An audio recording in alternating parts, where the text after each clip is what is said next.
If you are an African, you really need to watch this. Africa is in trouble. Hello and welcome back to my channel. So you guys, I bring you this interesting, sad, emotional. Yeah, it's gonna make you feel so emotional just listening to this. Whether you're black, if you're black, yeah, it will make you feel so emotional. And if you're white, yeah, if you've got a heart for black people, yeah, this will make, if you've got a heart for Africa, no offense, this will make you so emotional, guys. So because of the song, of the music this video is playing in the background, I cannot play it as it is. So what I'm gonna do, because it has subtitles, I'll be reading the subtitles for you guys. If you don't mind, please watch this video up to the end. I'll try to be as accurate. I know I'm a good reader, so please let me do this.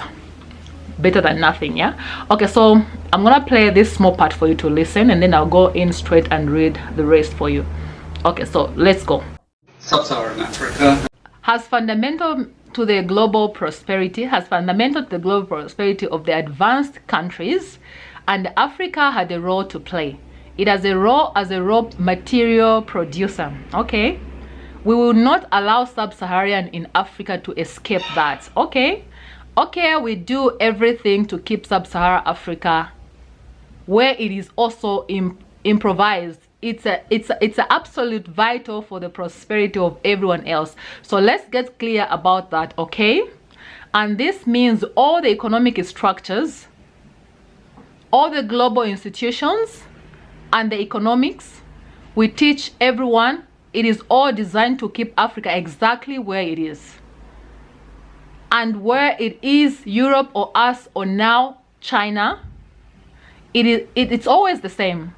We need Africa to be improvised because we need those raw materials and we need them dirt. Okay, so that's the message. It doesn't mean to say that there is nothing Africa can do. Of course there is.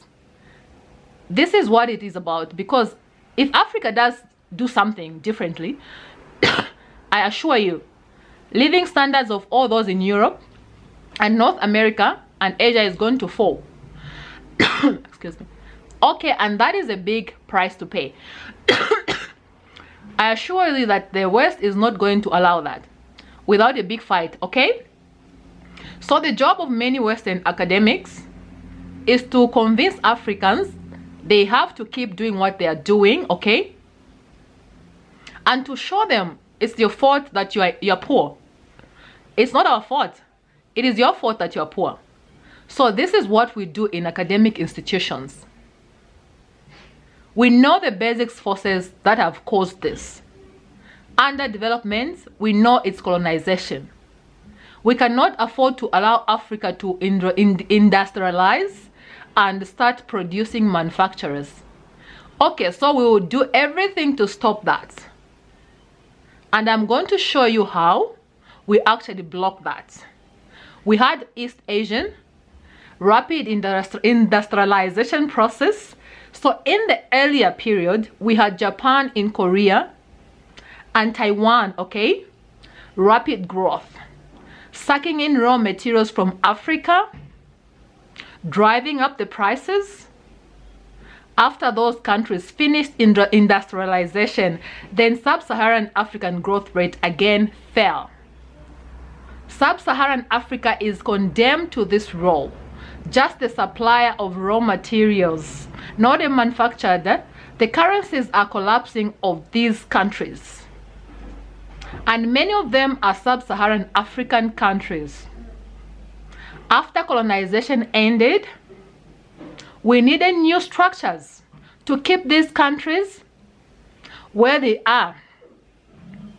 Okay, and the first of those is aid. Okay, we give them aid. Aid for what?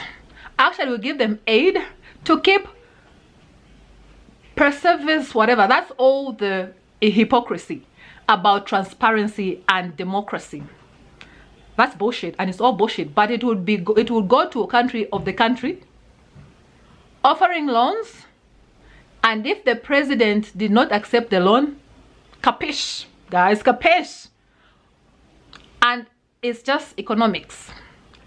It's economics warfare. The rich declare war on the poor. It happens everywhere. It happens in any country. The rich control the government. Of course they do. You really believe you have democracy? Come on, I mean, grow up. Who all has the subsidies and income support as Europe? Well, largest budgets in the world for supporting their farmers are Europe and us. You see, we keep them dependent. We are keeping them on the strength. This next round of the WTO is designed to block that. To block anyone else getting on the top of the ladder. Guys, okay, so lucky for you and me, I managed to find this same video without any music playing in the background for the safety of copyright issues. Yeah, so let me just roll this video, though it is a bit shorter than the other one where I had to, you know, read the subtitles for you guys. So let's just go ahead and listen to this short video, and then we have Amy Chen, the Asian American lady, who's going to, you know, stitch this video. So guys, please stay, watch the video up to the end, subscribe if you have not subscribed already, and yeah, let's get into the video.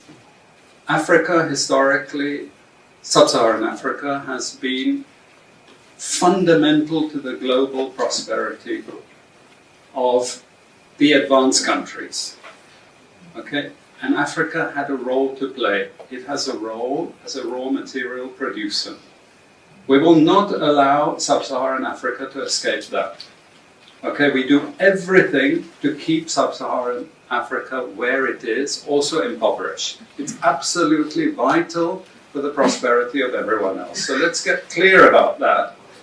Okay, and this means all the economic structures, all the global institutions, and the economics we teach everyone is all designed to keep Africa exactly where it is. And whether it is Europe or US or now China, it's always the same. We need Africa to be impoverished because we need those raw materials and we need them dirt cheap. Okay, so that's the message. It doesn't mean to say that there's nothing Africans can do. Of course there is. Okay, but this is the opposition that they're fighting. This is what it's about. Because if Africa does do something different, I assure you living standards of all those in Europe and North America and Asia is going to fall. Okay? And that is a big price to pay. I assure you that the West is not going to allow that without a big fight. Okay, so this is what it's fundamentally about. What I want to show you is how these structures are operating. It's just 20 minutes, so we can't do very much, but just to give you a little bit of an idea. And why I keep the ideology part there is because we are part of the producers of ideology. At universities and academic institutions, we are complicit in this whole enterprise. Okay, so the job of many Western academics is to convince Africans they have to keep doing what they're doing. Okay, and to show them it's your fault that you're poor. It's not our fault. It's your fault that you're poor. You know, so this is what we do in academic institutions, and I want to show that as well. And yes, the speech by Amy Chen, guys. Africa has been fundamental to the global prosperity. Please go watch that entire video because it's very important. He's basically talking about how it is vital to the economies of advanced nations, such as in Europe, in the United States, and now China, to keep sub-Saharan Africa poor in order to continue to extract their natural resources. And he's talking about how much of our economic ideology is based around keeping sub-Saharan Africa poor and telling Africans that it is their fault that they are poor. And he wants accountability in Western universities for being the place where ideology is created. This next thing I don't feel very comfortable saying over social media, and so I might not keep this post up. But we've been hearing a lot about so-called economic development by China in Africa. And at the end of 2022, there were a lot of United States politicians who invested in American Tower. And American Tower's business is acquiring and building cell phone towers in Africa. Now, there's been growing concern about whether the United States and China are going to wind up in a military conflict with one another in coming years over Taiwan. But there are a lot of reasons why the United States and China would want to avoid that, because military conflict in and around the island of Taiwan would be very difficult. So I have concerns that we might wind up seeing a conflict between the United States and China play out in Africa, and that would be framed as the United States defending democracy against China's communism. And that's all I had for you guys in today's video. Please subscribe to this channel, guys. Help this woman grow this channel. Let's help this channel reach 100K. Invite as many people as you can to this channel. Turn on the notification bell so that every time I upload a new video, you will be notified. Please make sure you watch all the ads, because that's where I get my coins from, you guys. I will definitely see you in my next video. Bye. I feel good.